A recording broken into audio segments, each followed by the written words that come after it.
Bismillahirrahmanirrahim. Alhamdulillahi wa kafa, wassalatu wassalamu ala rasulihil mustafa wa ala alihi wa sahbihi wa man wala. Ang kalinisan at ang Islam. Ang relihiyon Islam ay nagpapahalaga tungkol sa kalinisan at ipinag-utos nito ang kalinisan maging sa pangangatawan, pananamit, at sa pagkain, at iba pa dyan. Sinabi ng Allah mula sa banal na Quran, Inna Allaha yuhibbut tawabin wa yuhibbul mutatahhirin.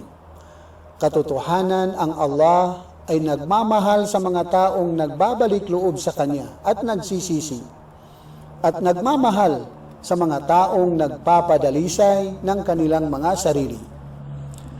Kaya ang kalinisan, ito ay bahagi ng pananampalataya. Sa Islam ay hindi lamang pisikal na pangangatawan ang dapat linisin o di kaya ay sa pananamit. Bagkus pati sa puso ay kailangan maging malinis ito mula sa mga pag-uugaling hindi kaaya-aya o di kaya ay hindi ka nais-nais. Katulad halimbawa ng pagkainggit, pagmamataas, pagkukunwari, paghanga sa sarili, at ang pinakamatindi sa lahat, na ito ay hindi pisikal na karumihan, kundi isang sakit ng puso, ay ang pagtatambal sa pagsamba sa nag-iisang Allah. Ang kalagayan ng karumihan ay nahahati sa dalawang uri. Ang una, maliit na kalagayan o di kaya ay antas na karumihan, na ito ay pumipigil sa isang taong mananampalataya upang siya ay makapagsagawa ng pagdarasal, maliban lamang kung ito ay alisin niya sa pamamagitan lamang ng paghugas o di kaya ay wudu. Sa makatuwid, ang kalinisan o di kaya ay ang paghugas, ito ay kabilang sa mga kondisyon ng pagdarasal. Ang paghugas ay mayroong mga haligi o di kaya ay mga obligado. At mayroon din mga sunnah. Ang ibig sabihin ng sunnah ay makabubuting isagawa. Ang mga haligi o di kaya ay obligado ng paghugas ay katulad ng binanggit ng Allah mula sa banal na Quran. Ang iba ay mula sa hadith ng Prophet Muhammad sallallahu alaihi wasallam. Ang una, ang paghugas ng mukha. Kasama na dyan ang paglinis ng ilong sa pamamagitan ng pagsinghot ng tubig. Ganon din sa bunganga, na ito ay sa pamamagitan ng pagmugmog ng tubig. Pangalawa, ang paghugas ng mga kamay hanggang siko. Pangatlo, ang pagpahid ng tubig sa ulunan. Ibig sabihin sa ulo ay pahiran lang ng tubig. Hindi ibig sabihin na kukuha ka ng tubig, pagkatapos ay ibuhos mo sa ulo mo. Hindi ganyan. Pahiran lang ng tubig ang ulo. Pang-apat, paghugas ng mga paa hanggang bukong-buko.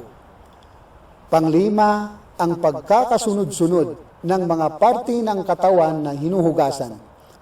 Ibig sabihin ay hindi maaaring hugasan muna ang paa bago ang mukha. So yan ang halimbawa niya. Hindi maaari na hindi magkasunod-sunod ang mga parte ng katawan na hinuhugasan. Pang-anim, kailangan ay hindi masyadong malayo ang pagitan ng paghugas sa bawat parte ng katawan na hinuhugasan. Halimbawa, hindi maaaring matapos mong hugasan ang iyong ulo ay ilan oras pa ang pagitan bago mo hugasan ang iyong paa. O di kaya ay hinugasan mo ang iyong ulo sa isang lugar, pagkatapos doon naman sa isang lugar o di kaya isang barangay, doon mo naman huhugasan ang iyong paa. Yun ay masyadong malayo o di kaya ay mahaba ang distansya ng dalawang parte ng katawan na hinuhugasan, at ito ay hindi ipinahintulot ng Islam. Tungkol naman sa mga sunnah, makabubuting gawin sa paghugas, ito ay napakarami. Kabilang sa mga ito, ang una, pagbigkas ng Bismillah bago magsimula sa paghugas. Pangalawa, paghugas ng mga palad ng 3 bisis bago hugasan ang mukha. Pangatlo, ang paghugas ng 3 ulit sa mukha, sa kamay, ganun din sa paa.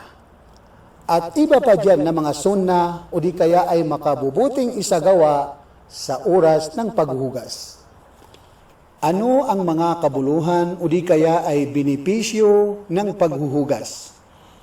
Maraming mga benepisyo ng paghugas. Kabilang sa mga ito, katulad ng sinabi ng Prophet Muhammad sallallahu alaihi wasallam, kapag ang isang mananampalataya ay nagsagawa siya ng wudu o di kaya paghuhugas, sa paghugas niya sa kanyang mukha, ang bawat pagkakamali na ginawa niya na ito ay resulta ng pagtingin ay natatangay ng tubig o di kaya ay sumusunod sa pinakahuling patak ng tubig mula sa kanyang mukha.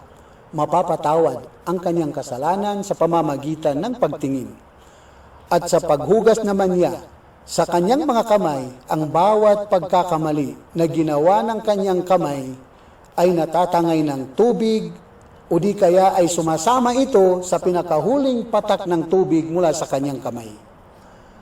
At sa paghugas naman niya sa kanyang mga paa, ang bawat pagkakamali na nilakad niya sa pamamagitan ng kanyang paa ay natatangay ng tubig o di kaya ay sa pinakahuling patak ng tubig ay doon sasama ang kanyang kasalanan. Ibig sabihin ay mapapatawad hanggang sa siya ay maging dalisay at walang bahid na kasalanan.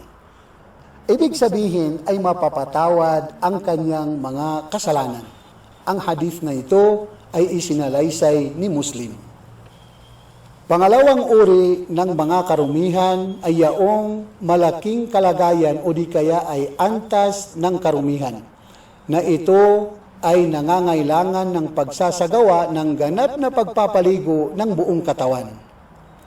Ang ganitong kalagayan ng karumihan, malaking antas ng karumihan, ay hindi sapat na magudo o di kaya ay maghugas lamang ang tao.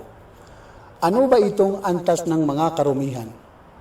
Kabilang sa mga ito, ang una, tulad halimbawa ng paglabas ng similya, sanhi ng pagtatalik, o di kaya ay sa pamamagitan ng panaginip at iba pa.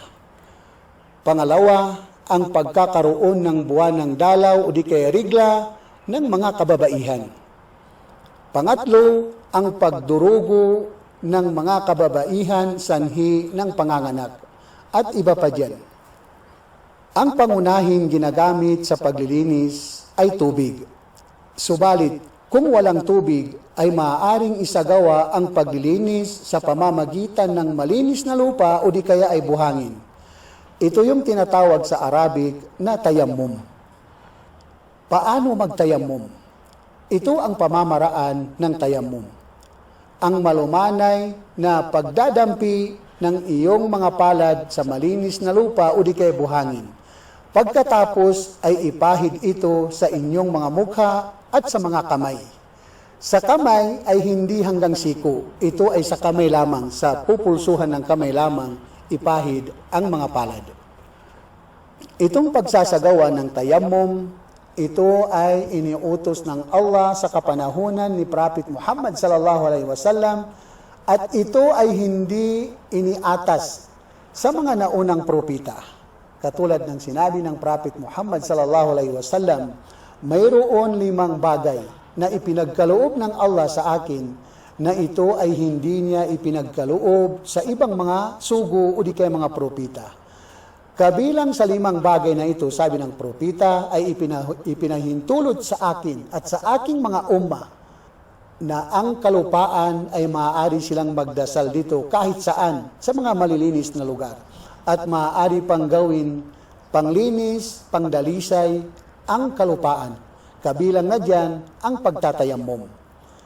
So yan ang maikling paglilinaw tungkol sa ang Islam at ang kalinisan. So hanggang dito na lamang. Wassalamu alaikum warahmatullahi wabarakatuh.